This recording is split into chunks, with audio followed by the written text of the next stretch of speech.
white people are committed to being villains in the aggregate, right? The real sort of issue here, and I've heard people sort of say it, is one, I think that white people viscerally fear. It's not that white people don't know, right, what they have done. They know. What they do. Gave you a job at Rutgers University. They laid the groundwork for that gender and feminist nonsense that you quote unquote teach. Guys, this right here is Brittany Cooper, aka Professor Crunk. And she is a race grifter, as you can see. And it's all based upon this Crayola, the Crayola cabal that I talk about. It really has its roots dug in academic spaces because it is the justifying of one's own shortcomings as a profession.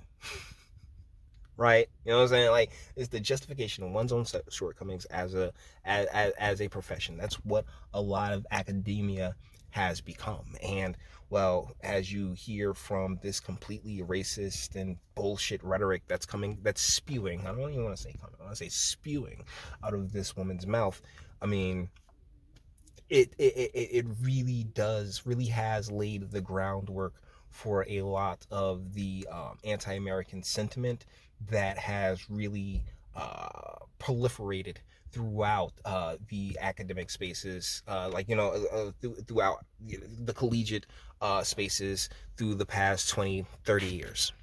Here that there is no other way to be human but the way in which they are human, which is to, so like you talk to white people, and whenever you really want to have a reckoning about it, they say stuff like, it's just human nature. If y'all had all of this power, you would have done the same thing, right? Which white people though? Yeah, like that's the thing. When it comes to power and the like, right? Because of how deep and how far back history goes, and the fact that none of us were around to actually see it, to just ascertain that the super powerful were all about this whole color thing before the creation of the United States of America is really bullshit. It really is bullshit. You know what I'm saying? Like there were African kings, right, who would sell slaves to the white slave owners, to merchants back in Africa, and send them on their way. Like all of history is so fucking layered that to sit here and project any of it on someone who wasn't here for it is bullshit. It really is. Each and every individual, regardless of what part of the Crayola, the whatever color scheme you run with, your actions and what you put out into the world is what matters most, not that arbitrary feature that, which once again really got refined here in the United States and placed upon a certain set, and really used as a bludgeon for saying like that feminine sensitivity to really grow resentment towards this country's history and its past. And this is one of the main facilitators of that, which is why this video exists. And it's like, no, that's what white humans did. White human beings thought there's a world here and we own it. Prior to them, Black and brown people have been sailing across oceans, interacting with each other for centuries without total subjugation, domination, and colonialism. We have seen... Because they were all subjugating and colonializing each other, right? And I'm pretty sure that they encountered like Europeans in their travels and the like. I mean, what a show this iteration of treatment of other human beings means, and that my hope is that we would do it differently in the moments when we have some power. We will not do it perfectly, but I do think that all of us can sort of agree that a politics that says like there are superior and inferior human beings just isn't the way to go.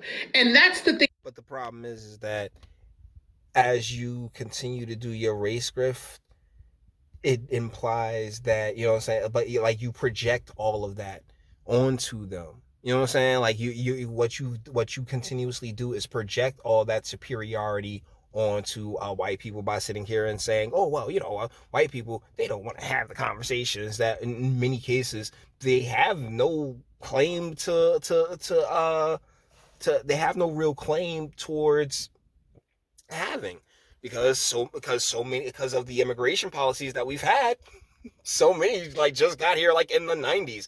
Like I've met recently who got here in 2004. So and he's like, just like, yeah, I don't get the whole thing. I know you don't, because you weren't here for the 90s and the fun part of our race, this country's racial history. That white people don't trust us to do because they are so corrupt. Their thinking is so morally and spiritually bankrupt about power that they can't. Yep. Inferiority, superiority, and just white people are just so corrupt, and they the ones that gave you your job. Ain't that amazing? They fear viscerally, existentially letting go of power because they cannot imagine that there's another way to be. It is either that you dominate or you are dominated. And isn't it sad that is spiritually who they are, and that they can't imagine a sort of more expansive notion of the world? Okay, I'm about to throw the fuck up. I can't continuously listen to this bitch at all. She fucking sucks. Here's the thing, boys. As an American, treats me the best fellow Americans, no matter their color. Because guess what? If that really is your barrier towards getting to know people and spending time with them and enjoying people's company, then what the hell? Like, you're the one that cuts it off. That's on you. Like, that's just how that works, guys. Like, skin color should never really be because once again, when you talk to people, when you talk to individuals, everyone has a history of their own, whether it be good or bad, and most of it can't be just so simply stuffed into that Crayola box that these evil motherfuckers want to put it into. At least that's where I'm coming from with it. So, guys, with that being said, honestly, I'm done. I know the clip's like 5 minutes, but I really can't stand listening to this broad talk because she's so fucking racist, and people really take this bitch seriously. Like, the fuck. Like, yo, hard pass on all that, man, for real. But yeah, this is what they're teaching in the school. This is what they're teaching the kids. So with that being said, let me know what you guys think in the comments. All the internet stuff. If you like it, toss it like, dislike, go ahead, do that too. Don't be scared of yourself. If you enjoy my fantastic voice, you want to get videos like this every single day, share it, because sharing is caring. And YouTube and Bitchute are the biggest fans of you. We have very obvious reasons. Bang the bell for notifications. Get something from Teespring. Check me out on Odyssey as well. Links in the description. Actually, go in the description box and do damage and speak. Let me know what you guys think in the comments. Yeah, it's just more racist as rhetoric, but it came, surfing the internet, and it just came across my way, and I'm like, yo, this bitch is still doing this shit. Like, yo, cut it out, stop. Like dead this. Honestly, nobody worth this shit actually buys into any of this. But, you may disagree. You might be like, oh, yeah, she's making a whole lot of fucking sense when she can't even make a whole lot of things. You know what? I'm not even going to do it. I'm not even going to do it. Guys, let me know what you think in the comments. And until the next one. Your booze mean nothing. I've seen what makes you cheer. Every breath I take without your permission raises my self-esteem.